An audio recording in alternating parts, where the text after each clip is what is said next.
Eh bien, bonjour, bonjour à tous. Merci d'être venus si nombreux. Donc, c'est notre septième webinaire de la septième webinaire Covid, hein, et l'avant-dernier. Donc, c'est un webinaire en deux parties. Aujourd'hui, c'est la première partie et mardi prochain, donc toujours les mêmes dates. Mardi prochain à 15 heures, on aura la suite sur le plan de redressement. Pour ceux qui ne nous connaissent pas encore, hein, je suis Emmanuelle Hervé, je dirige l'agence de gestion de crise EHEA, vous voyez le logo en bas à droite. Nous intervenons auprès des entreprises privées pour les accompagner en temps de paix à la rédaction des processus de gestion de crise, à la formation des équipes de crise à la gestion de crise, et nous organisons aussi de nombreux exercices de simulation qui soient des exercices sur table ou des exercices grande ampleur, enfin toutes sortes d'exercices de mise en pratique en fait des plans de crise. Nous intervenons également, bien entendu, à chaud. Alors à chaud, ça peut être toutes sortes de crises. Ça peut être du retrait produit, les crises très classiques d'accidents industriels, de pollution, mais aussi, et de plus en plus souvent, des cyberattaques, des affaires de corruption, des scandales, le chantage de tout genre. Et nous accompagnons dans ces cas-là le patron ou le comité de direction à la gestion de la situation. Voilà, ça c'est pour qui on est. Donc aujourd'hui, l'idée de ce webinaire qui nous a paru, elle est peut-être moins marrant que les précédents, plus sérieux, mais tout aussi important puisque cette sortie de confinement, la crise n'est pas terminée, loin s'en faut, la crise du Covid en tout cas, et probablement que malheureusement de nombreuses entreprises vont se retrouver en difficulté financière. Et ce que je voulais amener aujourd'hui, c'est avec les deux spécialistes qui sont avec moi, Anne et Stéphane, que je vais vous présenter, c'est vraiment des moyens pratico-pratiques pour votre entreprise. Qu'est-ce qu'il faut, quelles questions est-ce qu'il faut se poser, quels chiffres est-ce qu'il faut regarder, comment est-ce qu'on attaque en fait la situation avant qu'elle dégénère pour éviter, hein, toute l'idée de ces deux webinaires, c'est comment on évite une procédure collective ou une catastrophe, hein, en fait. Et donc, on va regarder l'état financier de vos entreprises. Donc, je commence avec Anne. Hein, donc, Anne et Stéphane sont deux grands spécialistes de ce qui s'appelle dans notre jargon le retournement d'entreprise. Donc, comment est-ce qu'on fait pour éviter une procédure collective de faillite? Comment est-ce qu'on retourne l'entreprise pour la remettre dans le bon sens? Donc, Anne Jacquet-Noukari, qui est une spécialiste, enfin qui est une financière, hein, qui est DAF, DAF comme on dit, directrice administrative et financière de nombreuses PME et filiales de grands groupes. Elle a fondé une société de consulting qui s'appelle Jokari Effective Finance en 2007 et elle est DAF externalisée, donc spécialisée dans le business intelligence. Elle vous en parlera tout à l'heure. Et elle a été également directrice générale du fonds Fred Partners de 2008 à 2012. Voilà, donc ça c'est Anne que vous voyez là, en haut à gauche c'est moi. Et Stéphane, facile à repérer, parce que c'est l'unique homme aujourd'hui. Donc Stéphane est fondateur et dirigeant de PME. Alors, il apporte toutes les facettes finalement du retournement, parce que Stéphane a eu une vie qui était finalement de tous les côtés de l'entreprise. Il était dirigeant d'un fonds, hein, de retournement qui s'appelle Fred Partners. Il est consultant spécialisé de retournement auprès des fonds, donc il va intervenir auprès des entreprises pour aider à ce retournement. Et il est également manager de transition spécialisé en retournement et gestion de crise. Donc là, c'est vraiment hands-on, comme on dit, très opérationnel. J'arrive, je prends en main la situation et j'aide le patron, le comité de direction, voire le conseil d'administration à retourner l'entreprise. Donc voilà. Donc aujourd'hui, on va aborder cette idée de où est-ce qu'on en est, c'est quoi les signaux faibles, c'est à quoi ils peuvent ressembler, quels sont les indicateurs financiers, bien entendu, qu'est-ce qu'on doit faire pour ne pas se laisser déborder, quels sont les biais cognitifs, qui sont les mêmes biais qu'on retrouve en gestion de crise classique, hein, qui font que le chef d'entreprise ou son codir peut rester stagné dans une espèce d'état de déni. Hein. C'est aussi pour ça qu'on avait ce sous-titre de webinar ça va aller quand même, ça va bien se passer, c'est pas si mal, etc. Alors ça va peut-être bien se passer, mais ça se passera d'autant mieux si on regarde vraiment précisément où est-ce qu'on en est aujourd'hui, quels sont les risques, quels sont les scénarios d'évolution défavorables et du coup, qu'est-ce qu'on peut mettre en place de façon immédiate et préventive, donc les premières mesures pour que ça n'arrive pas. Voilà, voilà. Donc, comme d'habitude, l'intervention dans sa totalité va durer 30 minutes. Au bout de 30 minutes, vous pourrez, et tout au long d'ailleurs des interventions, vous pouvez poser vos questions en bas à droite dans le petit questions-réponses et nous consacrerons un petit quart d'heure, voire plus si affinité, pour répondre aux questions. Et voilà, donc je vais laisser la parole à Stéphane qui va commencer par voilà, ces indicatifs de signaux faibles. Il y aura des slides qui vont venir aider le, le propos. Voilà. Donc, Stéphane, je t'en prie. Merci Emmanuel. Oui. Pour parler d'état de crise et de la sortie d'état de crise, il faut effectivement s'intéresser dans un premier temps à caractériser ce que c'est qu'une crise et comment on l'aperçoit dans l'entreprise. Parce que la nature humaine est ainsi faite qu'on a tous tendance à repousser les échéances qui nous concernent et qui ne sont pas agréables, voire cruelles, à pas vouloir nécessairement voir immédiatement un problème. Oui, bon, on verra demain. Ou alors on attend la signature d'un marché, ça va tout arranger, etc., etc. Bref, il y a comme ça une réaction naturelle aux choses. Et ce qu'il faut bien comprendre, c'est que les acteurs, les partenaires qui sont proches de l'entreprise, mais qui ne sont pas dans l'entreprise, je veux dire par là le commissaire aux comptes, l'expert comptable, le banquier, le responsable de la société d'assurance crédit, enfin le gestionnaire de votre compte dans une société d'assurance crédit, la même chose dans une assurance de garantie export, etc. Ce sont des gens qui observent votre entreprise, qui observent les signaux faibles de votre entreprise, qui ont des tas d'outils d'ailleurs pour faire leur métier, pour analyser les ratios, pour analyser les marchés sur lesquels se trouve l'entreprise, etc., etc. Ils en savent généralement beaucoup sur l'entreprise. Ils vous demandent de publier vos comptes, évidemment, et ils les exploitent. Et en fait, c'est eux qui vont percevoir en premier, bizarrement, le fait d'une crise. Et le fait d'une crise, c'est simplement un ensemble d'alertes qui ne se sont pas traitées comme il aurait fallu qu'elles le soient au fil du temps et qui, à un moment donné, s'accumulent et se traduisent par une situation de crise. Et eux détecteront la situation de crise probablement avant que l'entrepreneur, le patron de l'entreprise, ait la conscience réelle d'être en crise et donc de conduire le plan d'action qui va permettre de sortir de la situation de crise. Et une crise, ça se caractérise, les signaux de la crise, qui quand ils sont cumulés sont de la crise. Il y a des facteurs endogènes et des facteurs exogènes. On commence rapidement par les facteurs exogènes. Je ne vais pas les énumérer, vous les avez sous les yeux. Mais on comprend aisément qu'une réduction significative d'un marché porteur, ça peut être un facteur de crise pour l'entreprise. Une crise systémique comme celle que nous connaissons en ce moment, la crise du Covid, et les conséquences économiques qui vont arriver malheureusement à partir de juin, en gros, et qui sont la conséquence de la crise sanitaire, c'est un facteur exogène, etc., etc. Et puis, il y a des facteurs endogènes. Et les facteurs endogènes, quand ils sont produits, c'est pas très grave, c'est la vie de tous les jours. Il y a des choses qui se passent. Le rôle de l'entreprise et du patron de l'entreprise, c'est d'apporter une réponse à la question qu'on va lui poser. Par exemple, votre commissaire aux comptes va vous dire, tiens, j'ai observé qu'il y avait une augmentation significative du poste client. Bah oui, il y a une augmentation significative du poste client parce que. Et puis, on va d'ailleurs conduire probablement une action pour essayer de ramener le poste client à sa juste valeur. Ça, c'est la vie de tous les jours. Ça peut être un signal de crise, un signal d'alerte, mais on va y apporter une réponse. En revanche, la survenance simultanée de plusieurs de ces signaux d'alerte, c'est ça qui caractérisera la crise dans le regard des partenaires de l'entreprise. Et c'est là où vous devez avoir la conscience, où nous, patrons d'entreprise, devons avoir la conscience qu'on est dans une situation de crise et qu'à partir de là, il nous appartient de mettre en œuvre un plan de redressement, un plan de sortie de crise. Voilà, alors les signaux endogènes, on en a là, énuméré un certain nombre. Évidemment, selon le secteur d'activité, pas selon la taille d'entreprise, parce que la taille d'entreprise ne change rien en fait. Une augmentation du turnover, bah oui, l'augmentation elle est proportionnelle au nombre de salariés évidemment. Donc la taille est assez indifférente. En revanche, le métier peut amener à mettre en avant des critères particuliers. Je pense notamment à la non-conformité. Ben ça relève plutôt de l'industrie que du retail, par exemple, du service.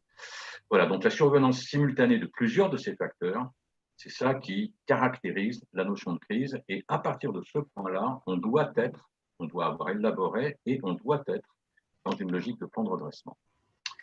Voilà pour ce premier point. Merci beaucoup. C'est assez clair. Alors moi, je vais faire un parallèle pour ceux qui ont plus l'habitude avec la gestion de crise de façon générale. Effectivement, on a toujours, quand on écrit un plan de crise, ce qui est fondamental, c'est de basculer en crise. J'en parlais encore ce matin avec la Chambre de commerce. C'est ce point de bascule. C'est qu'est-ce qui fait que, quels sont les éléments additionnés les uns sur les autres, on appelle ça des triggers ou le système expert d'aide à la décision, des questions qu'on se pose et que s'il y a 3 oui là et un peut-être là, clac, il faut absolument ouvrir la cellule de crise. Et ça, c'est le même, voilà, finalement, c'est complètement le même processus. Et il faut se dire que d'un point de vue financier, il faut suivre finalement la même logique. Et les biais cognitifs sont les mêmes. Moi, ça va aller, moi, je vais réussir à m'en sortir. Le biais d'optimisme, qui a été très, très fort dans cette crise du Covid avec le gouvernement français. Et aussi le biais de ça arrive, oui, c'est normal, c'est arrivé à Tartampion, mais enfin, je sais très bien qu'il gère son affaire n'importe comment, donc voilà, et moi, ça ne va pas m'arriver. Et donc, ça, c'est aussi un autre biais qui fait qu'on ne regarde pas les choses voilà, de façon de façon factuelle, tout simplement. Alors, on va passer à la suite. Donc, Je parlais merci Emmanuel, je parlais de la notion de plan de retournement, un plan de redressement. Une sortie de crise, d'abord et avant tout, c'est pas de l'improvisation, c'est pas de l'inspiration, c'est pas du hasard, c'est un plan et une méthode. C'est un plan qui, en général, passe par 3 phases, qui très souvent, ces 3 phases correspondent d'ailleurs à 3 exercices sociaux. Ça peut ne pas l'être le cas, mais de ce que j'ai pu vivre et observer, ça a très fréquemment été le cas. Une première phase, éventuellement un premier exercice, donc, où on va se concentrer sur l'excédent brut d'exploitation, c'est-à-dire le BE, ce qui est juste avant le résultat d'exploitation. L'excédent brut d'exploitation, ce qui est l'indicateur de la situation de cash flow de l'entreprise, parce que le but du jeu, ça va être de retrouver un cash flow positif. On comprend volontiers, donc la phase numéro 2, ça va être la relance, essayer de relancer l'entreprise, la machine. On va déjà donc dans la phase numéro 1 la nettoyer, faire en sorte qu'on redevienne positif. Dans la phase numéro 2, on va la relancer, la machine. Et dans la phase numéro 3, on va reprendre le rythme de croissance avec des diversifications, de l'investissement, je ne sais pas moi, de l'international, etc., etc. Et là, on va se concentrer sur le résultat. Pour la phase numéro 1, on comprend volontiers qu'il est impossible de conduire une relance si on n'est pas dans une situation où l'entreprise génère un minimum de cash, donc du cash flow positif. D'accord ? Pourquoi ? Parce que qui dit crise dit difficulté financière. En général, la crise résulte des difficultés financières d'ailleurs. Et au moment où on est dans cette situation, en règle générale, les banquiers et les investisseurs, ils ne frappent pas à la porte. C'est même extrêmement rare. Donc, on va être dans une situation où il va falloir se débrouiller par soi-même pour arriver à régénérer un cash positif et rentrer dans cette phase 2 où là, il y a un certain regain de confiance possible si on a bien mené sa barque. Et là, on va peut-être pouvoir trouver un complément de financement, soit auprès des banques, soit auprès d'autres outils financiers, soit auprès des fonds d'investissement ou des actionnaires en général. Voilà. Aujourd'hui, on va même pas pouvoir traiter la phase 1 dans son ensemble. On ne va traiter que les mesures d'urgence dans la phase 1, c'est-à-dire le tout début du plan, le tout début de l'histoire.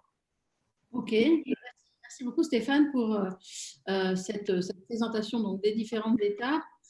Donc, c'est les mesures d'urgence, c'est comme vous voyez, comme dans la gestion de crise, je le répète très très souvent, ce qui compte, c'est la méthode. Donc, c'est d'abord de déclencher cette méthode, de s'apercevoir qu'il faut la déclencher et ensuite de la suivre de façon extrêmement disciplinée jusqu'au bout. C'est ça qui va être en tout cas un garant de succès. Donc, je te laisse expliquer quelles sont les mesures d'urgence.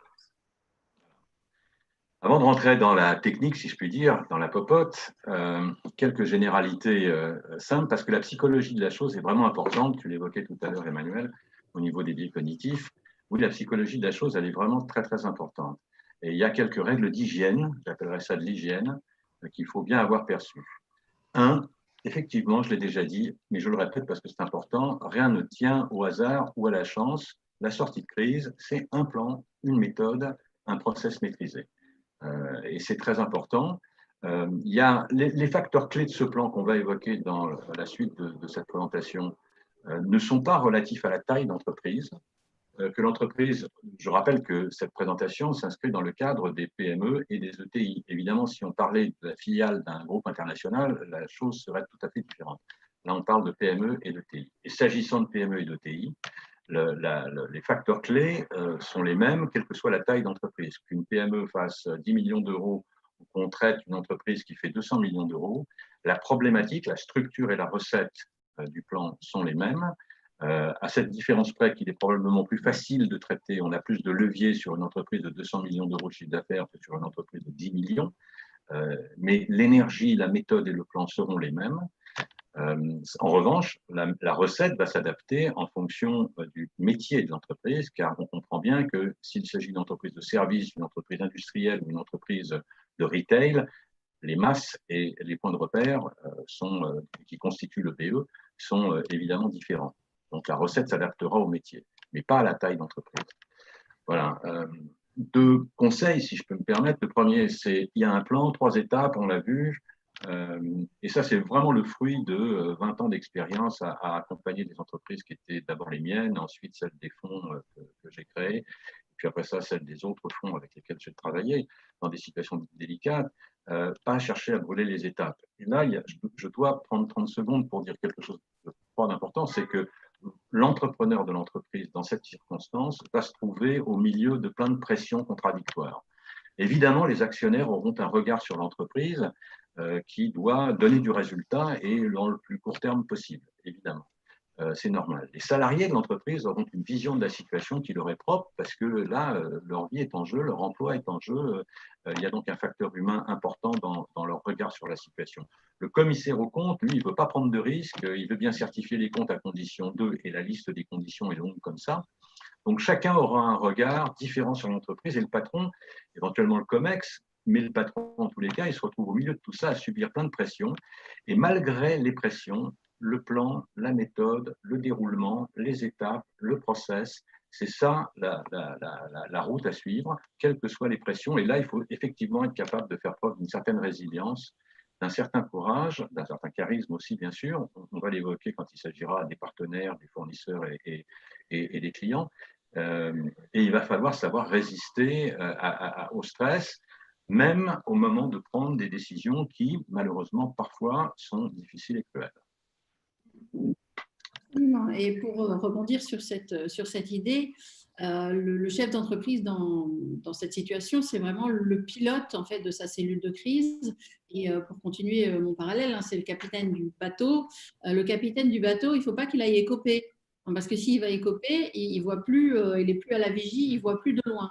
Donc ça, il faut faire très très attention à ça, à être tenté de rentrer dans l'opérationnel pur, de s'occuper d'un certain nombre de tâches tout à coup. Et on perd, si on fait ça, alors ça rassure hein, au début, parce qu'au moins on est en train de faire un truc. Cependant, ce n'est pas votre rôle. Votre rôle, c'est vraiment de garder le recul tout le temps, de garder un coup d'avance, de réfléchir, d'affronter les scénarios d'évolution défavorable, même s'ils ne sont pas encore arrivés, et de se dire quel est mon plan si jamais ça arrive. Et donc, ce coup d'avance, si vous commencez à écoper, vous ne pouvez plus l'avoir. Et donc, c'est fondamental de garder cette position de capitaine du bateau. Pour détendre l'atmosphère et très anecdotiquement, j'avais un prof d'économie avec lequel je m'entendais très bien quand j'étais un peu plus jeune. Et à chaque fois que j'entrais dans son bureau et que je lui disais, vous savez Raymond, je crois qu'on a un problème, sa réponse était toujours la même. Mais Stéphane, tu as la solution ou tu fais partie du problème? Et c'est exactement ça la chose. Dans une situation de crise, vous allez avoir 20 personnes par jour qui rentreront dans votre bureau en vous disant « Ah Stéphane, on a un problème, c'est énorme, etc., etc. » Le problème, il est énorme pour lui, pour vous, qui êtes concentré sur le BE et rien que le BE dans la phase numéro 1, c'est peut-être pas un problème. C'est bon, bah ok, d'accord, on peut pas tout régler, on peut pas tout traiter, parfait. Et ce qui serait bien, c'est qu'il m'apporte les éléments de réponse. Voilà, les éléments de réponse et les éléments de langage au problème. Et puis, ce qui sera encore mieux, c'est qu'il le règle. Et là, il faut responsabiliser les équipiers du bateau. Et justement, on va parler des hommes. On va parler des hommes. Et sur ce point, on avait consacré en tout début de confinement un webinaire entier qui s'appelait le leader confiné, hein, que je vous invite du coup à revoir peut-être. Il est en replay sur la chaîne YouTube. Donc, je te laisse parler des hommes qui sont absolument essentiels à la réussite du projet. Et c'est le facteur. Je parlais tout à l'heure des facteurs fondamentaux dans le slide précédent. Il y a deux vecteurs fondamentaux dans la mise en œuvre d'un plan et dans la conduite du plan, les hommes et le chiffre. Évidemment, le cash, mais le cash est une conséquence, ce n'est pas une clé. Les hommes et le chiffre. Je vais commencer par les hommes et Anne nous parlera du chiffre. Dans une situation de crise, la première chose qu'on observe, c'est que les hommes ont perdu leur repère. C'est-à-dire qu'on va voir le directeur général qui décharge les camions, on va voir l'expert comptable, enfin le responsable comptable et financier de l'entreprise qui fait l'inventaire, on va avoir le directeur commercial qui fait je ne sais pas quoi. Bref, on est dans une espèce de mouvement brownien comme ça, et ça s'explique assez volontiers, parce que s'il y a crise, il y a perte de confiance. Perte de confiance dans l'entreprise, dans le projet de l'entreprise. La notion de projet est essentielle. Donc, perte de confiance dans le projet de l'entreprise, perte de confiance dans les collaborateurs, parce qu'il est humain aussi de considérer que ce n'est pas de ma faute, mais si les autres avaient fait leur boulot, on n'en serait pas là. Voilà. Et perte de confiance au fond en soi aussi, parce que quelque part, même quand on ne l'avoue pas, on sait très bien que, voilà, on se pose des questions de savoir si on a fait ce qu'il fallait quand il le fallait, comme il le fallait. Et le rôle du pilote du plan, ça va être, ou de ceux qui l'accompagnent, et c'est plus facile pour celui qui accompagne que pour le patron d'entreprise d'ailleurs, ça va être de repositionner les hommes. Et repositionner les hommes, c'est d'abord et avant tout redéfinir des missions et des objectifs individuels qui s'inscrivent dans la phase 1. C'est-à-dire que peut-être on changera les objectifs, peut-être on changera les missions quand on en arrivera à la phase 2 et a fortiori dans la phase 3, mais dans la phase 1, on doit définir des missions et des objectifs individuels qui matchent avec le projet qui est retourner à un cash flow positif et donc améliorer le BE.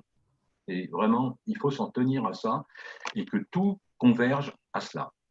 Le deuxième aspect humain, il faut recréer un projet d'entreprise, il faut recréer une équipe et arriver à passer au-dessus de cet état de défiance.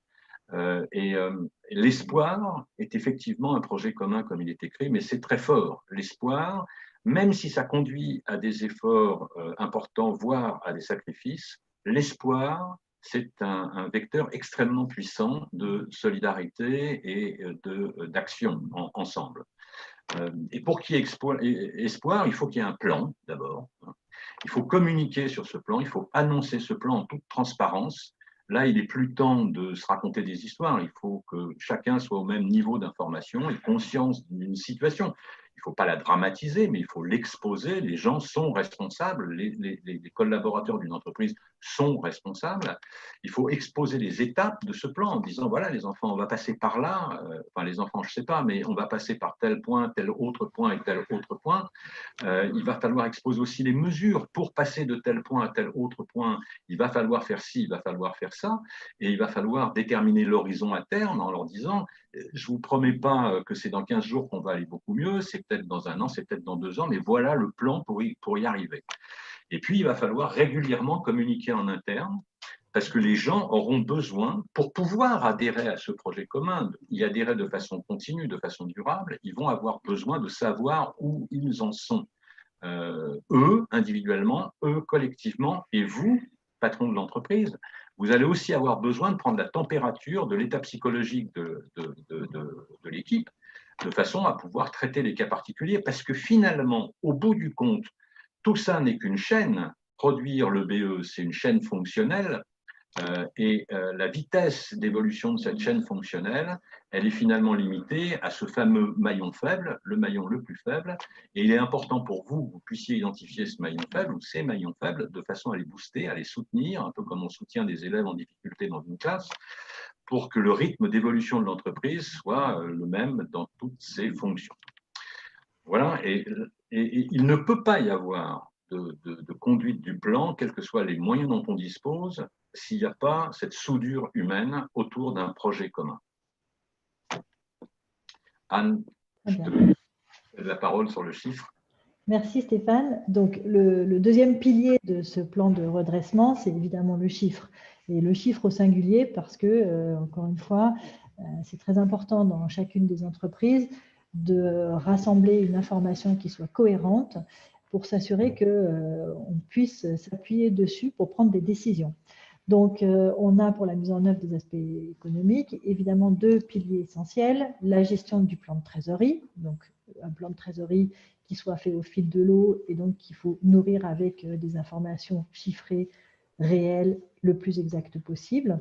Et puis, la connaissance objective des prix et des coûts de revient de chacun des produits, de chacune des affaires, de manière à avoir une idée très claire sur la vraie marge de l'entreprise. Alors, pourquoi on est obligé de rappeler ça? Parce que pour aller prendre des décisions, négocier avec des banques, avec des fournisseurs, peut-être envisager un PSE, donc discuter aussi avec des salariés, avec des comités d'entreprise, etc., il faut être sûr de s'appuyer sur des informations exactes. Et on voit de manière quasi systématique dans toutes les entreprises dans lesquelles on passe, quelle que soit leur taille, qu'on a des informations qui semblent justes pour les uns et les autres et qui ne sont pas cohérentes entre elles. Ce n'est pas parce qu'on a des comptes sociaux qui sont validés par des commissaires aux comptes, par exemple, qu'on a une information très claire, exacte et qu'on peut utiliser facilement. Sur un point qui semble évident et pourtant qui ne l'est pas, c'est les comptes clients et fournisseurs. Dans toutes les entreprises qui sont en difficulté ou qui ont une difficulté du poste client, on s'aperçoit que les comptes ne sont pas à jour suffisamment régulièrement, pas suffisamment clairs pour qu'on ait une idée exacte de ce que doivent les clients et de ce qu'on doit aux fournisseurs aujourd'hui ou à terme. Donc, c'est très important de réunir cette information et de la mettre à jour. Et de la même manière pour le chiffre d'affaires et les marges. Le chiffre d'affaires, vous allez me dire souvent, il est exact. Et en fait, très souvent, on a plusieurs chiffres d'affaires dans une entreprise parce que chacun a sa vision du chiffre d'affaires. Voilà. Et donc, il faut déjà rassembler toutes les personnes autour d'une même cohérence d'information. Et alors, la marge, évidemment, encore plus, puisque derrière la marge, on a évidemment tous les coûts qu'on va prendre en compte, donc la valeur, le prix de revient, donc la valorisation des stocks.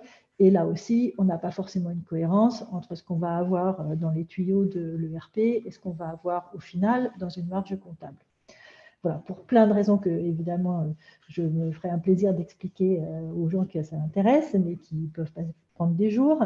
Voilà, ceci suppose évidemment deux fondamentaux, c'est qu'on mette à jour les informations de l'entreprise, et sans attendre évidemment qu'il y ait une crise, de manière régulière. Ça veut dire qu'il faut qu'il y ait des process, clients, fournisseurs, il faut qu'il y ait une gestion commerciale qui soit à jour, et notamment sur la partie des achats, parce que c'est là où on va avoir souvent des trous, des incohérences. Et puis tout ça, c'est une question de temps. Et très souvent, on a des données, mais on ne sait pas les étaler dans le temps, parce qu'on n'a pas mis les bonnes informations sur les délais de livraison prévus, sur les conditions de règlement des fournisseurs, sur la date à laquelle on est censé recevoir les commandes. Donc, toute cette gestion du temps, ça va donner des informations qui seront précises pour faire un plan de trésorerie. Puisqu'un plan de trésorerie, par nature, c'est complètement transversal. Ce n'est pas à la compta qu'on va avoir les informations, puisqu'il faut avoir des informations réelles, engagées et prévisionnelles. Le réel, vous allez me dire, on va le trouver quelque part dans la compta. L'engagé, on va en trouver un petit bout dans la compta, mais surtout, on va trouver tout ça dans l'ERP avec des gestions commerciales sur les ventes et les achats. Voilà. Donc, restituer des informations exactes, c'est vrai dans tous les secteurs d'entreprise. Et qu'est-ce qu'on va faire finalement? Dans tous les cas, on va répondre à 3 questions. Qu'est-ce qu'on a vendu? Et quelle marge on a fait dessus, bien entendu. Qu'est-ce qu'on a en portefeuille, que ce soit du côté vente ou du côté achat, et qu'est-ce qu'on va pouvoir vendre demain? Et quand on dit ça, en fait, on est complètement transversal. Et dans la question, qu'est-ce qu'on va pouvoir vendre demain? Ce n'est pas une affaire uniquement commerciale, ça peut être une affaire industrielle, d'approvisionnement ou de ressources pour les sociétés de conseil, par exemple. Donc, toutes ces informations-là, on répond à ces 3 questions et en fonction du secteur d'activité, on va avoir un niveau d'information et une granularité de cette information qui va être différente en fonction du segment, en fonction du métier ou en fonction de la taille d'entreprise. Mais on répond tout le temps aux mêmes questions finalement. Donc pourquoi est-ce qu'on va essayer d'utiliser les données de l'entreprise et comment on va le faire? Eh bien, il s'agit évidemment de définir des indicateurs clés.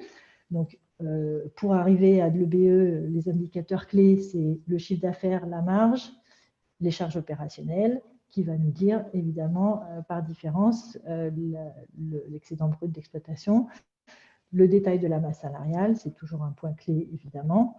Et puis ensuite, on va l'organiser en fonction des axes d'analyse qui correspondent au métier de l'entreprise. Alors, la business intelligence, ça sert à quoi dans cette histoire? Ça sert à centraliser les données. Donc, centraliser des données pour constituer un patrimoine des données de l'entreprise.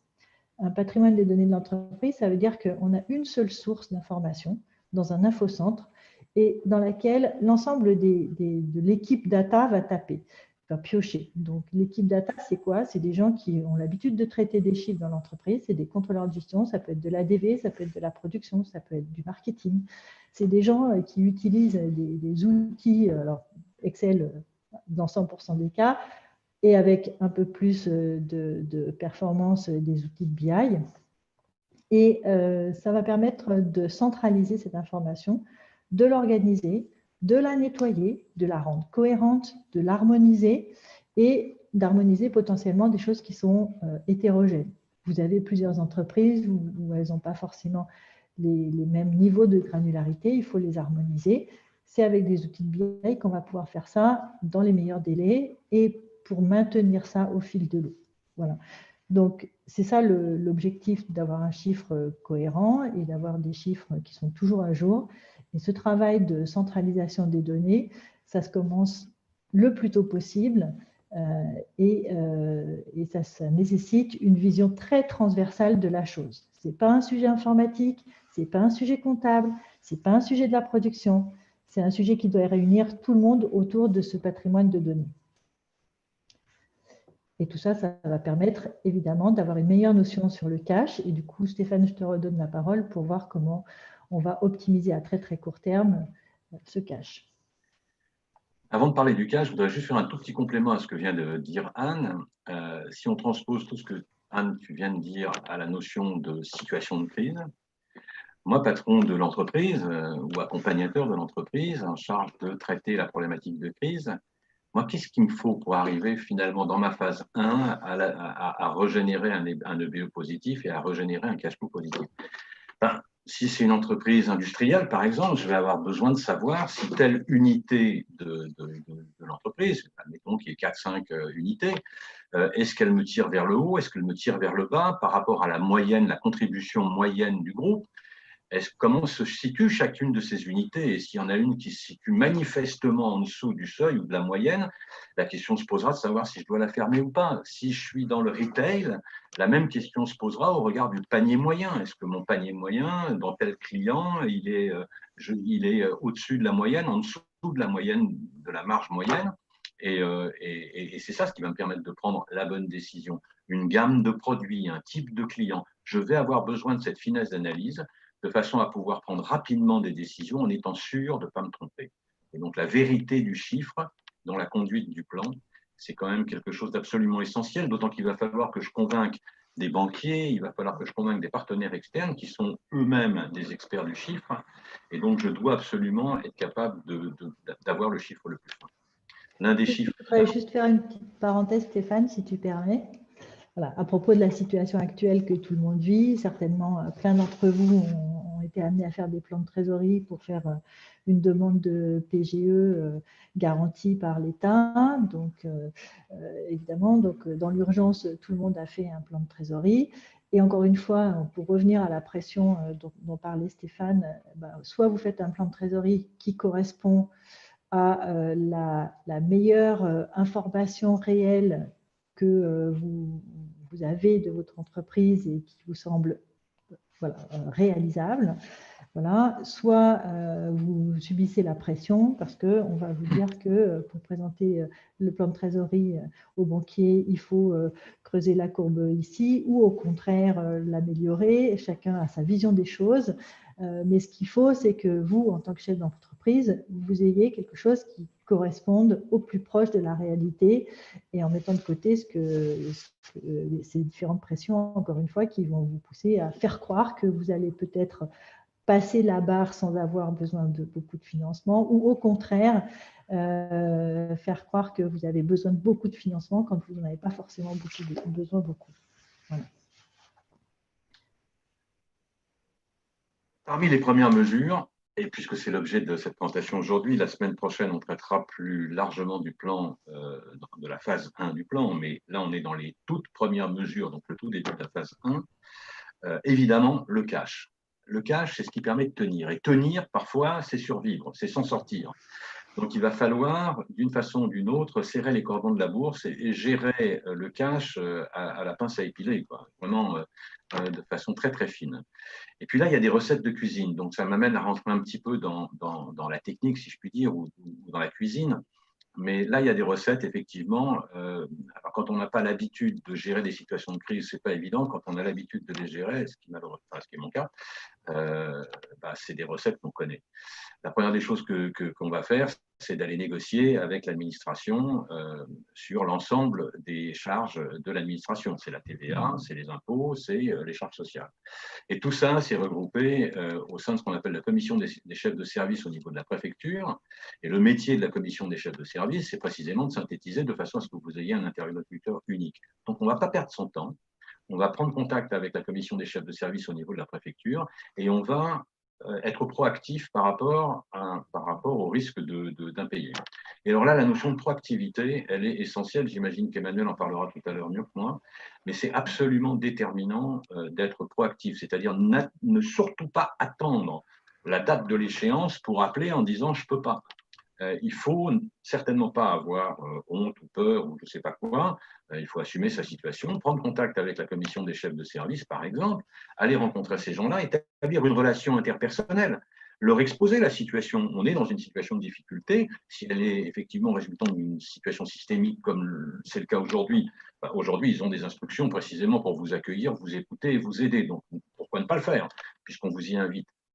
Quand ce n'est pas le cas, de toute manière, leur métier, c'est de vous accueillir, de vous écouter, de vous aider.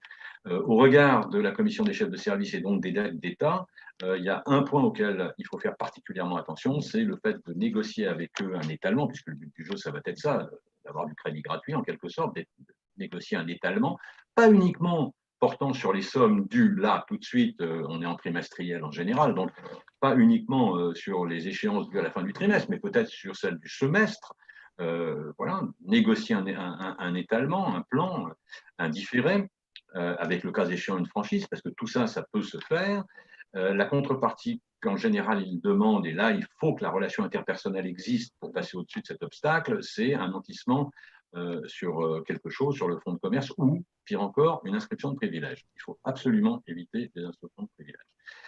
Deuxième action qu'on peut conduire, là, tout de suite, maintenant, immédiatement, c'est ce que j'ai appelé le coup de poing sur le recouvrement, c'est-à-dire mener une opération commando sur le recouvrement. Et ça, c'est très important. Ça a deux intérêts, l'un comme l'autre très important. Le premier, c'est qu'on va passer de 120, 180 jours du poste client, on va essayer de le ramener à 45, 60, 90, et donc on va récupérer un mois de trésorerie ou 2 mois de trésorerie. Et le deuxième, c'est que pour faire ça, pour faire le coup de poing sur le temps de recouvrement, il ne faut pas hésiter à mobiliser tout le monde dans l'entreprise. Les commerciaux doivent appeler leurs clients, les gens de la comptabilité, les gens de l'administration des ventes. On met tout le monde sur le pont, chacun on répartit la liste des clients à appeler. On met tout le monde sur le pont. Pourquoi on met tout le monde sur le pont? D'abord parce qu'on a besoin de cet argent et ensuite parce que généralement, l'amélioration du recouvrement, c'est la première victoire commune dans le plan. Et ça, psychologiquement, c'est très important. Parce que jusqu'à présent, on a plutôt eu des mauvaises nouvelles. On a le banquier qui vous a appelé, généralement convoqué d'ailleurs, voilà, et les choses sont un peu tendues. Voilà, on est dans la tension. Et la première victoire qu'on va pouvoir vivre ensemble, c'est celle de l'amélioration de la situation de trésorerie par le recouvrement. On va aussi chercher à optimiser pour les entreprises qui ont du stock. Je pense au retail, je pense évidemment pas aux services. On va chercher à optimiser le stock. Et ça veut dire quoi, ça? Ça veut dire que si vous observez objectivement vos ventes au regard de votre stock, une partie significative de ce que vous vendez, c'est ce que vos clients vous demandent, ce qui fait que vous avez des stocks qui tournent assez vite et des stocks qui tournent, d'autres parties du stock qui tournent beaucoup moins vite. Et là, il va falloir essayer d'optimiser le stock, c'est-à-dire de vendre ce qu'on a en stock, quitte à faire des promotions d'ailleurs. Et d'ailleurs, pendant toute la phase 1, on va essayer de maintenir le niveau de stock le plus bas possible, quitte à négocier de nouvelles conditions d'approvisionnement avec les fournisseurs. On va solliciter le crédit fournisseur. Alors, je sais que politiquement, ce n'est pas correct de dire qu'on va solliciter le crédit fournisseur. Et effectivement, c'est a priori pas bien de le faire, sauf que si on observe le poste fournisseur, un peu comme le poste client d'ailleurs, on retombe très généralement sur cette fameuse loi de Pareto, où 80% des produits que vous approvisionnez, qui sont les produits importants de votre panier, de votre offre, sont fournis par 20% de vos fournisseurs. Donc, on va avoir un nombre assez limité de fournisseurs, 10, 15, 20 fournisseurs, qui sont les fournisseurs qu'on appellera stratégiques. Ceux-là, il faut de la même façon, de façon proactive, aller les rencontrer, leur expliquer la situation. On est dans un rapport d'homme à homme, là. On n'est plus dans un rapport d'entreprise à entreprise, de client à fournisseur. On est en train de parler d'une situation. Ils n'ont a priori pas d'intérêt à perdre votre clientèle. Ils n'ont pas non plus d'intérêt à augmenter leur risque d'impayé. Donc, finalement, vous accompagner dans la situation, c'est peut-être ce qu'il y a de mieux à faire pour eux aussi.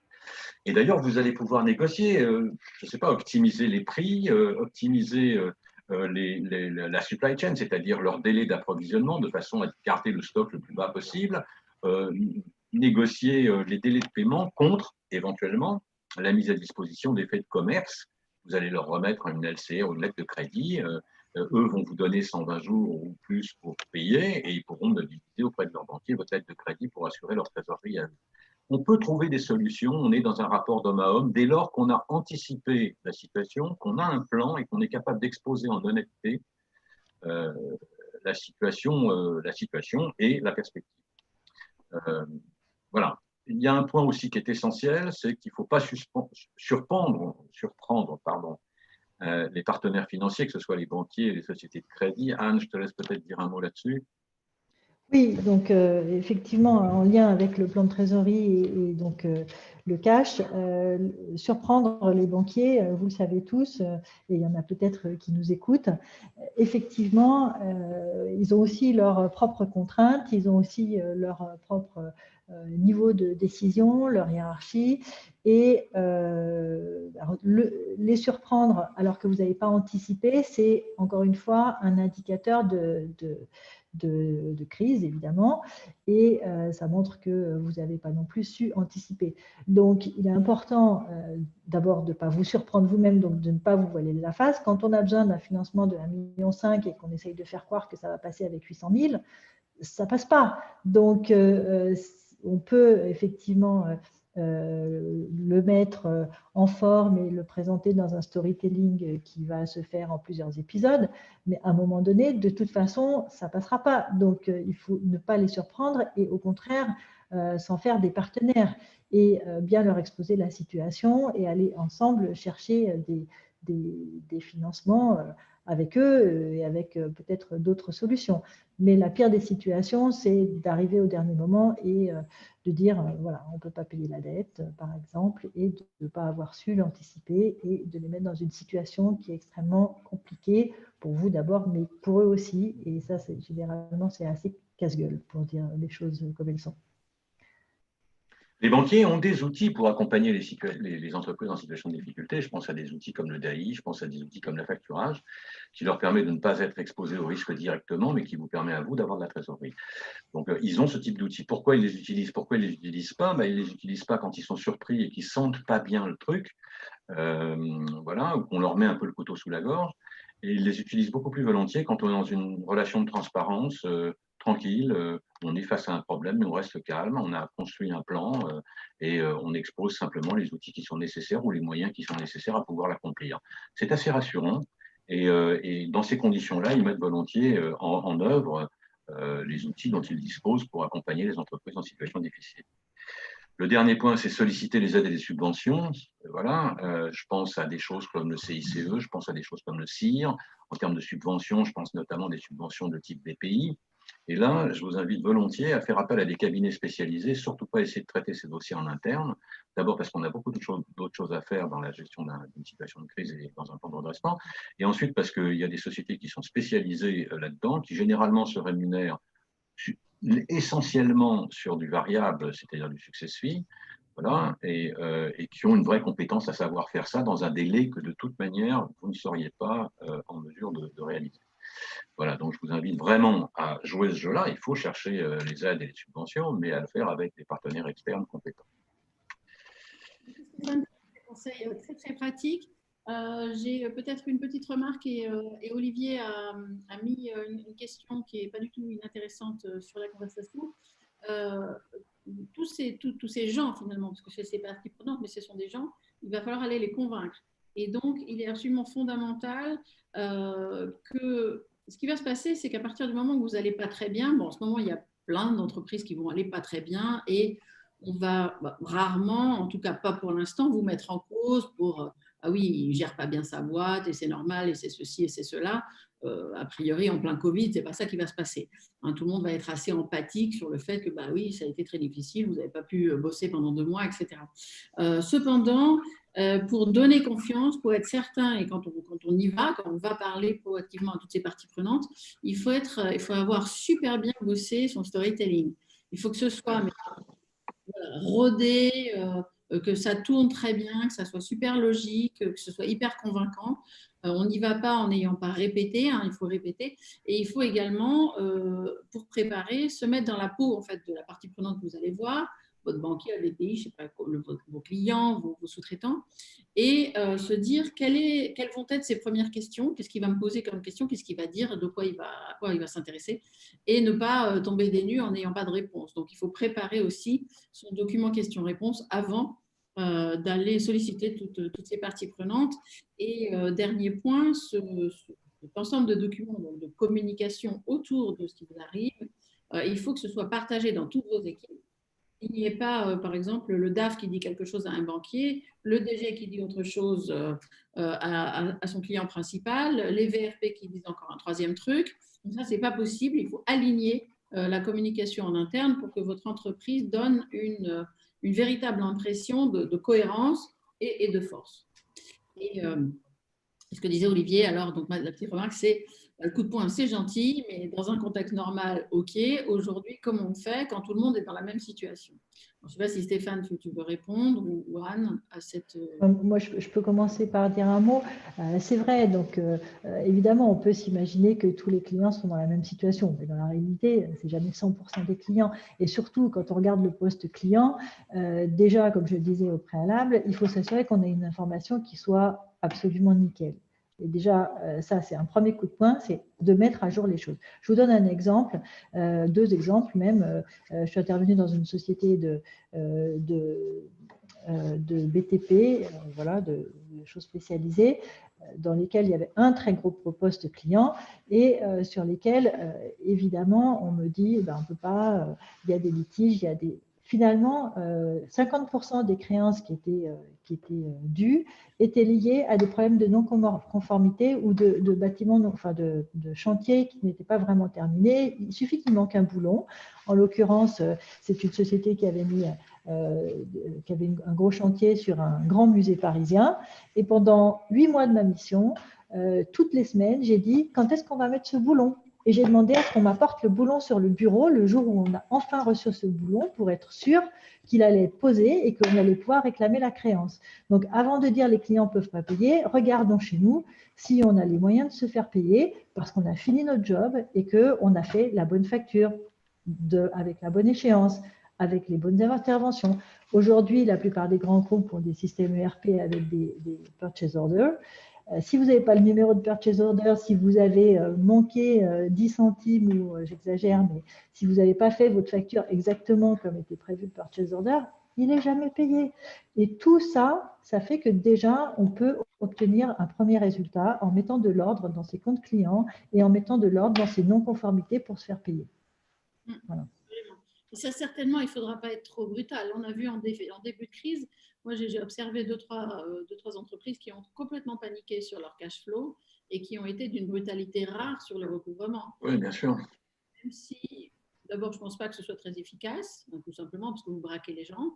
Et puis, il y aura un souvenir, il y aura une trace. Souvenez-vous de notre sur les bons, les truands.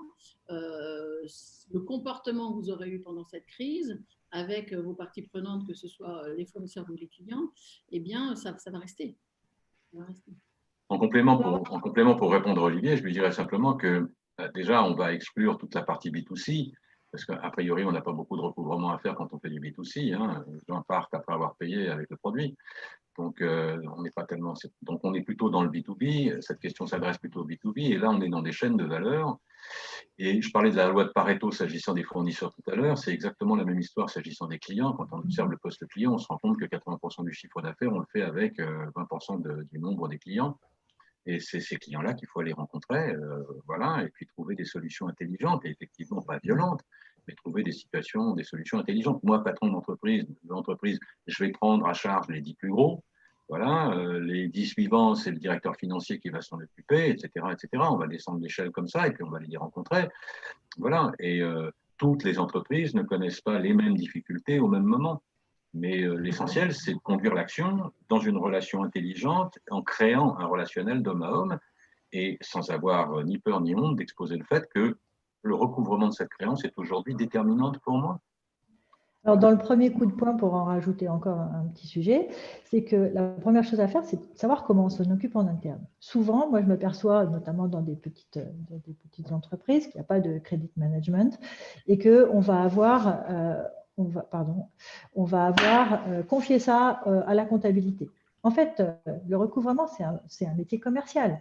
Et donc, ce n'est pas du tout compatible avec le métier de comptable qui va toujours vous expliquer qu'il n'a pas pu rappeler le client parce qu'il devait le rappeler 5 minutes après et que le client lui a dit ceci et cela. Et qu'évidemment, comme il était dans sa compta, il n'a pas pu se dégager les 5 minutes parce que ce n'est pas compatible avec un métier qui demande de la concentration, de la rigueur.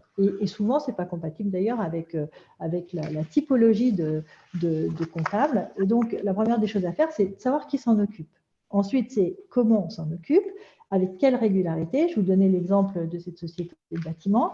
J'ai fait en sorte que tous les lundis matins, le COMEX ait la liste détaillée, je me suis débrouillée pour que ça fonctionne, de tous les trucs qui étaient en retard, en mettant sans arrêt, moi-même, là pour le coup, c'est moi qui l'ai fait, pour rappeler ce qui avait été fait, l'état des relances. Il faut savoir qui s'en occupe, comment on s'en occupe, et changer le process probablement, justement pour que les clients aussi, de leur côté, s'en aperçoivent. On a une expérience commune avec Stéphane d'une société qui était notre participation, où la relation, il s'agissait d'un franchiseur, où la relation entre l'entreprise et ses franchisés était plus amicale, enfin trop amicale justement, et que le mode de recouvrement ne fonctionnait pas. On l'a donné à quelqu'un d'autre pour savoir quelles étaient les vraies raisons du non-paiement. Et là, on a eu des remontées d'informations claires et nettes. Comme il nous reste peu de temps, peut-être qu'on va passer rapidement sur le dernier slide, et puis on va peut-être répondre aux questions s'il y en a. C'est vraiment un wrap-up, un résumé rapide. Hein. Donc, un plan de retournement, c'est un plan, 3 phases de la méthode, du process. On a abordé aujourd'hui vraiment le top du plan, hein, les premières lignes du plan. On détaillera le 19 mai la phase 1 de ce plan. Il est clair que pour que le plan fonctionne, pour le concevoir et pour qu'il fonctionne, il faut réunir, et on l'a évoqué en transparence pendant cette heure entre nous, il faut réunir 3 compétences. Hein. Il faut un management opérationnel qui soit orienté vers le management de crise, il faut une business intelligence, on l'a évoqué, et il faut savoir communiquer dans la crise. C'est d'ailleurs un peu nos compétences respectives, Emmanuel pour la communication de crise, Anne pour la business intelligence et moi-même pour le management opérationnel de crise. Voilà. Pour ma part, j'en ai fini. Emmanuel, peut-être que tu veux ajouter quelque chose, et peut-être y a-t-il des questions aussi. Il y a quelques choses, je pense que j'ai terminé assez. En conclusion, peut-être une conclusion, c'est, je reprends mon histoire de déni, n'attendez surtout pas pour agir, pour regarder, pour prendre toutes ces premières mesures. Même si ça ne vous paraît pas catastrophique, c'est fondamental d'avoir un coup d'avance. Je pense que ça, c'est très important. Éventuellement, n'hésitez pas à vous faire accompagner. Alors, c'est un peu compliqué de choisir avec qui on veut travailler, avec qui faire ça, etc. Il faut une grande confiance. Et c'est pour ça qu'il ne faut vraiment surtout pas attendre. Parce que quand Si la tempête arrive, alors là, ce n'est pas là qu'on va faire les pages jaunes, quoi. Ça sera encore plus compliqué de choisir le bon partenaire avec qui on a envie de bosser là-dessus. Hein, donc, réfléchir à ça, y réfléchir, y penser, mettre en place, ça ne veut pas dire que ça va arriver. Au contraire, c'est une attitude professionnelle de protection de l'entreprise. Donc n'ayez pas peur du mot, n'ayez pas peur de rentrer dans ces sujets. Alors, il y a des questions. Quelles sont les vertus? Alors, à quoi ça sert de se faire accompagner? Alors, il y a plusieurs questions. Quelles sont les vertus de l'accompagnement? Je peux peut-être répondre. Le premier, comme ça, très rapidement. Une des vertus, c'est que c'est quelqu'un qui est d'extérieur.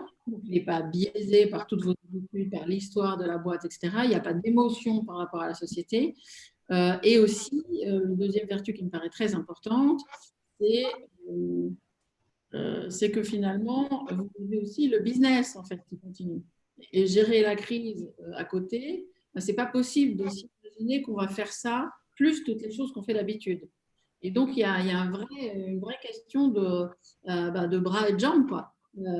Finalement, on n'a pas assez de temps en tant que patron pour faire tout ça. Et comme en plus, on n'a pas l'habitude de faire ce genre de choses, si on faisait tout seul, ça nous prendrait 3 fois plus de temps. Et donc, voilà, ça me paraît deux vertus. Peut-être que vous avez d'autres vertus à nous écouter. Enfin, très rapidement sur le sujet, un très bon manager d'entreprise qui a 25 ans d'expérience dans le développement d'entreprise n'est pas nécessairement le meilleur des managers pour la gestion de crise. Donc, il y a une sorte de façon de penser qui est très différente.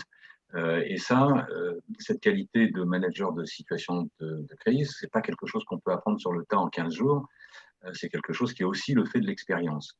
Donc, se faire accompagner, c'est bénéficier de cette expérience. Ça, c'est le point numéro 1. Le point numéro 2, c'est que c'est beaucoup plus facile d'être le catalyseur d'un projet de crise quand on est externe à l'entreprise, qu'on ne porte pas l'historique de la situation de crise.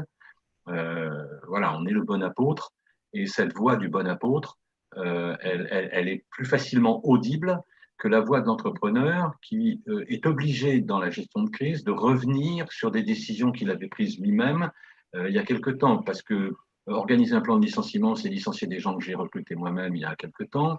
Fermer un site, c'est fermer le site que j'ai ouvert moi-même il y a quelque temps, etc. Donc, une gestion de crise, ça amène à prendre des décisions douloureuses. Elles sont d'autant plus douloureuses si les décisions qui avaient conduit à la création de ce poste, que ce soit une unité ou que ce soit une personne, c'est moi qui les avais prises quelque temps auparavant. Donc, voilà, la vertu de l'accompagnateur, c'est le fait de ne pas avoir la charge émotionnelle, d'être capable de traiter ça de façon très technique, d'avoir la voix du bon apôtre qui permet de regrouper les énergies dans la perspective du projet. Voilà ce que je dirais. Indépendamment du fait qu'en plus, ce sont des bras et des jambes et un cerveau de plus à bord. Voilà. Alors, il y a une autre question qui est intéressante, qui est peut-être plus pour Anne. Vous avez évoqué des indicateurs, des chiffres financiers, il faut faire une data room, il faut tout remettre au carré, etc. Mais s'il y en avait simplement un qu'on utilise d'un bout à l'autre, qu'on peut suivre, qu'on met dans les rapports, etc., ça serait lequel? Clairement, si on n'avait vraiment qu'un, ce serait le BE, puisqu'on a bien insisté sur le… Alors, rappelons ce que c'est que le BE pour ceux qui ne sont pas forcément accoutumés à ces termes. Donc, c'est vraiment le résultat, le bénéfice, l'excédent brut d'exploitation, voilà, ou l'EBITDA en anglais. Mais ça représente quoi? Ça représente la capacité de l'exploitation à dégager du cash indépendamment de sa structure financière, indépendamment de la manière dont elle est financée et indépendamment de son outil industriel, c'est-à-dire indépendamment de le coût de ses machines et voilà, le coût de son matériel industriel, pour résumer les choses. Donc, c'est quoi? C'est vraiment un secteur comparable, c'est vraiment la capacité de la société à avoir un résultat qui est normatif par rapport à son secteur. Voilà, ça se mesure en pourcentage du chiffre d'affaires, évidemment. Voilà, donc il faut regarder ça. C'est aussi pour ça que les datas sont importantes, parce que ça va nous permettre d'avoir un historique, surtout souvent quand on veut regarder quel est le chiffre normatif, donc le pourcentage de l'EBE sur le chiffre d'affaires. Il faut remonter sur un historique assez long pour voir quelle est la performance de l'entreprise dans ses meilleures périodes. Alors vous allez me dire, évidemment, elle a pu évoluer dans son mix produit, son mix client, mais malgré tout, on va pouvoir tirer quand même une information normative de ce qu'elle devrait réaliser dans le meilleur des cas. Déjà, il faut qu'elle passe au-dessus de 0, puisqu'on a dit qu'il fallait retrouver du cash positif, donc c'est la première des choses.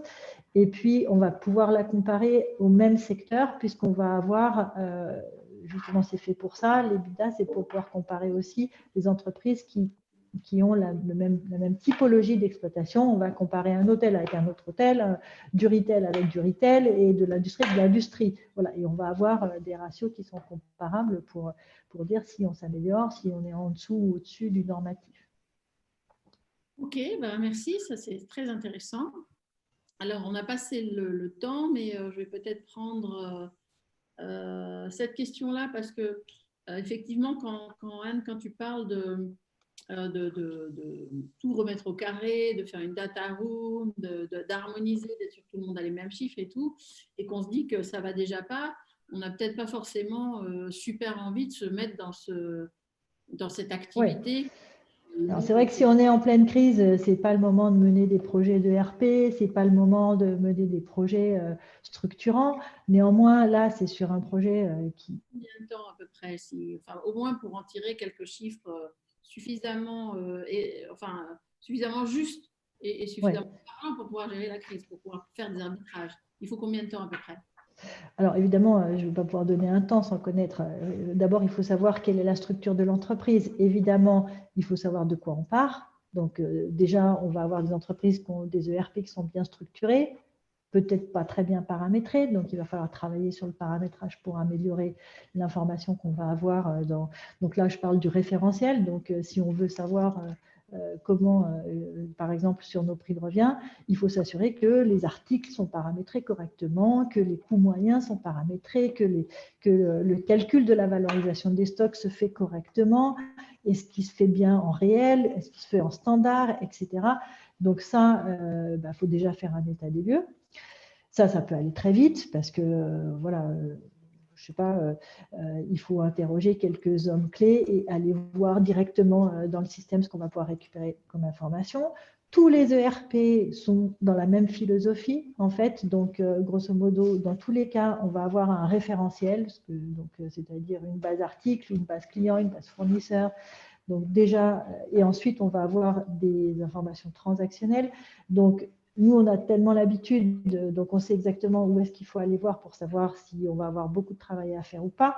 Je vous donne un exemple, je l'ai fait pour… alors, c'était dans un contexte un peu différent, mais très rapidement, si on est sur un périmètre d'information comptable, ce qui n'est pas suffisant pour faire de la trésorerie, hein, je le précise, mais aller collecter de l'information de plusieurs entités juridiques sur des bases comptables qui sont plus ou moins harmonisées et qui, malgré tout, avec des exceptions et qu'on va devoir comparer, par exemple, à un budget, on est capable de le faire en un mois. Voilà.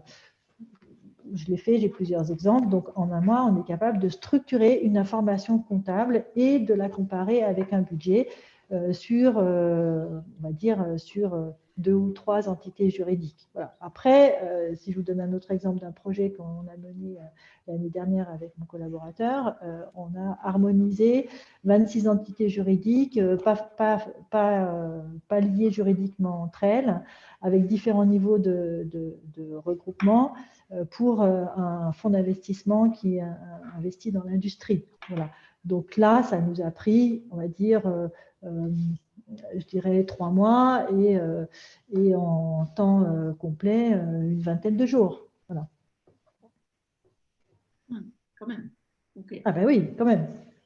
C'est pour ça qu'il ne faut pas attendre pour mettre à jour son référentiel et déjà avoir une idée de ce qu'il faut faire. Maintenant, c'est vrai qu'on peut toujours récupérer dans l'urgence des informations qu'on va retraiter, Mais il faut que l'intérêt, c'est que on puisse nourrir ensuite au fil de l'eau cette information. Vous avez des tas de gens qui sont capables de vous faire un plan de trésorerie en allant collecter pendant une semaine des informations, en les triturant, en les mettant en forme et en vous disant ça, c'est vos plans de trésorerie. Et puis, dans une semaine, il est plus bon. Et puis, dans un mois, il est plus bon non plus. Donc, il faut voir. Il faut qu'on avance sur les questions. Il y a une question de M. Drapier. Oui, vas-y. Non, je te laisse. Non, mais vas-y, comme tu l'as vu. Il y a une question de M. Drapier que je trouve tout à fait pertinente, qui est dans le cas d'une cellule de crise multidisciplinaire où des DAF se retrouvent avec des RH et des responsables HSE ainsi que des responsables opérationnels, comment opérer des décisions multicritères et avoir un même niveau d'analyse des risques, une matrice multicritère, etc., etc. En fait, c'est effectivement une question très ouverte, d'accord ? La seule chose dont il faut avoir conscience, quand on traite un sujet qui s'appelle situation de crise, c'est qu'il n'y a pas de question ouverte. Je le répète, si je suis en phase 1 et que je dois structurer et animer cette réunion, mon objectif et l'objectif qui doit être l'objectif collectif est reconnu comme tel, accepté, reconnu, compris comme tel par chacun, c'est l'amélioration de l'EBE. Je régénérer le cash flow. Donc c'est vrai que pour ça, on a besoin de, Anne le disait tout à l'heure au niveau du chiffre, on a besoin de combiner tout un tas d'intelligences possibles, des gens de la production, des gens des RH, des gens, etc., etc. Mais leur mode de réflexion et les éléments qu'ils vont apporter à la discussion quand ils rentrent dans la salle de réunion, ils sont pilotés, ces éléments, et cette intelligence, elle est pilotée par la définition d'un objectif commun qui est améliorer l'EBE. Tout ce qui ne contribue pas à ça n'a même pas le droit de rentrer dans la salle de réunion, si je puis dire. Voilà. Donc, c'est toute idée, pas les personnes, mais les idées qui ne contribuent pas à cet objectif qui doit être l'objectif commun, d'accord ? Et c'est très important parce que dans ce moment-là, on n'a pas le temps de s'éparpiller. On doit prendre des décisions et donc, ces décisions, elles sont conduites par la définition préalable d'un objectif commun. Donc, le patron des RH qui rentre dans la salle de réunion, il sait pourquoi il y rentre. Il ne rentre pas pour discuter des RH et de l'amélioration de ceci ou de l'évolution de cela. Il rentre dans qu'est-ce que je peux faire au niveau des RH pour contribuer à l'amélioration de l'EBE.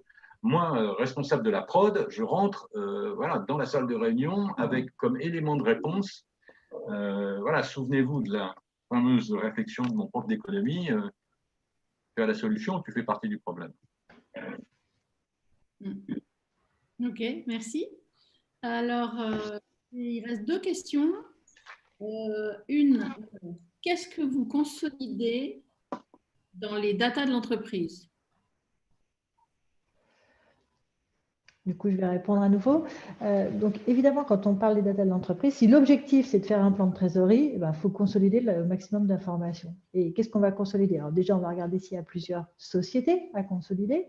Donc, forcément, on va consolider des informations comptables. Quand je parle d'informations comptables, on descend au niveau le plus fin, c'est-à-dire à la ligne d'écriture, pour être sûr d'avoir une information vraiment précise et complète.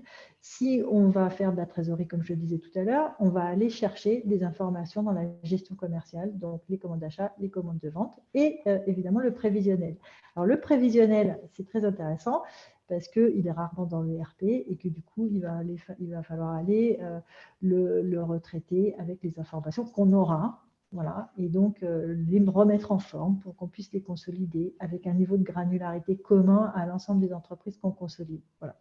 Donc la trésorerie, c'est le plus compliqué parce que justement, si on veut avoir une prévision de trésorerie, il faut tout avoir, il faut tout savoir. Ok. Ben. Et puis une petite dernière, enfin, il y a une remarque intéressante, je ne sais pas si tu veux prendre, Stéphane. Oui, j'écoute. Ils veulent savoir, économie, si par hasard, ce n'était pas Raymond Barre. Pardon? Est-ce que ton prof d'économie qui te disait ça, c'était Raymond Barre? Exactement. Ben, il y en a qui ont l'air d'avoir eu les mêmes réflexions. Bah oui, c'était un de ces trucs. Hein. Ouais. C'était un de ces trucs. Ça ne nous rajeunit pas. Alors, qu'est-ce que ça... Mais il était brillantissime. C'était un personnage brillantissime. Oui, il paraît. Qu'est-ce que ça coûte de mettre en place un outil de business intelligence? Alors, si ça vous intéresse, je vous en parlerai évidemment en détail volontiers, mais qu'est-ce que ça coûte? J'en sais rien. Ce que je peux vous dire, c'est que… C'est une bonne réponse, ça. Vous avez d'autres J'en sais rien questions? parce que je ne vous connais pas. Voilà. Donc, évidemment, pour le savoir, déjà, il y a 3 fondamentaux dans la mise en place d'un outil de BI. Il y a des licences, ou le service que je peux apporter en utilisant directement mes propres licences. Mais le principe de base, c'est on a des licences d'un logiciel avec sa maintenance. On a une phase de déploiement ou de conception ou de modélisation qui va dépendre, comme je disais, de la granularité de ce qu'on va récupérer, de l'état des lieux de ce qu'on va récupérer, comment on va organiser tout ça et avec quel objectif. Les objectifs, comme je disais, c'est toujours les mêmes, hein, quelle que soit l'entreprise. Et puis, la deuxième phase, c'est concevoir les reportings de restitution. Et là, ça va dépendre aussi beaucoup de la capacité de vos équipes à participer au projet. Donc, quand on dit capacité, c'est capacité de temps, parce que vous pouvez peut-être avoir les compétences, mais pas le temps, c'est souvent le cas. Et puis, si vous avez à la fois les compétences et le temps, alors à ce moment-là, on va travailler directement avec vos équipes. Et évidemment, c'est la situation qu'on préfère, de manière à transférer la compétence le plus vite possible et que les équipes internes deviennent autonomes le plus vite possible. Bon, ben merci. J'ai plus de questions. J'ai une petite remarque rigolote de Pierre sur LinkedIn en même temps. Donc, on zappe partout. Qui dit c'est gentil, mais pour faire de recouvrement client de combat, il vaut mieux pas avoir délocalisé sa compta client et fournisseur en Inde, en Pologne. Les sujets de Je la ne sais relocalisation, les sujets de la relocalisation sont des sujets à venir. Là, on sort d'une crise sanitaire, on s'en remet à peine, et c'est de loin pas fini d'ailleurs. La crise économique, les entreprises là, elles vont plutôt bien parce que avec les aides d'État, elles n'ont pas payé leur salaire, elles n'ont pas payé la TVA qui a été reportée, elles n'ont pas payé un certain nombre de charges. Donc évidemment, éventuellement, elles n'ont pas encaissé non plus. Mais leur situation n'est pas nécessairement beaucoup plus critique à l'instant T qu'elle ne l'était ante-crise, ante-confinement. C'est plutôt au mois de juin, juillet qu'on peut attendre les effets de la crise. Il y avait dans les Échos d'ailleurs aujourd'hui un article de l'ancien conseiller de Nicolas Sarkozy aux affaires sociales qui dirige une société de conseil en matière sociale qui prévoyait des plans massifs de licenciement à partir du mois de juillet, particulièrement sur la rentrée, d'autant que le ralentissement économique du mois d'août ne va pas aider la situation des entreprises. Donc oui, la problématique des difficultés d'entreprise, c'est une problématique qui va émerger puissamment, fortement à partir du mois de juin et probablement encore plus à partir du mois de septembre. Et comme le disait Emmanuel tout à l'heure, c'est des choses qu'il faut anticiper, il ne faut pas se laisser surprendre, il ne faut pas attendre. Merci pour ce mot de la fin. Merci à tous d'être presque restés jusqu'au bout. Il y en a 3 qui sont partis avant, pas du tout. Non, merci. On n'est pas tenu les délais, une fois de plus, on a un quart d'heure de retard. Écoutez, on se retrouve pour la deuxième partie de ce webinaire sur le sujet des entreprises en difficulté financière. Donc, on va aborder la semaine prochaine la phase 1 du plan de redressement. Donc, dans le mail qu'on va vous envoyer, qui est un petit mail de remerciement qu'on fait d'habitude, il y aura le lien pour la semaine prochaine. Donc, vous pourrez copier ce lien déjà directement. Et il y aura aussi un envoi d'emailing où vous pourrez vous inscrire. Donc, l'un ou l'autre marchera. Et vous pourrez aussi également suivre sur YouTube en direct la semaine prochaine, donc mardi 19 mai à 15h, la première partie du plan de redressement. Voilà. Merci à tous. Et puis… Merci à tous. Merci à tous.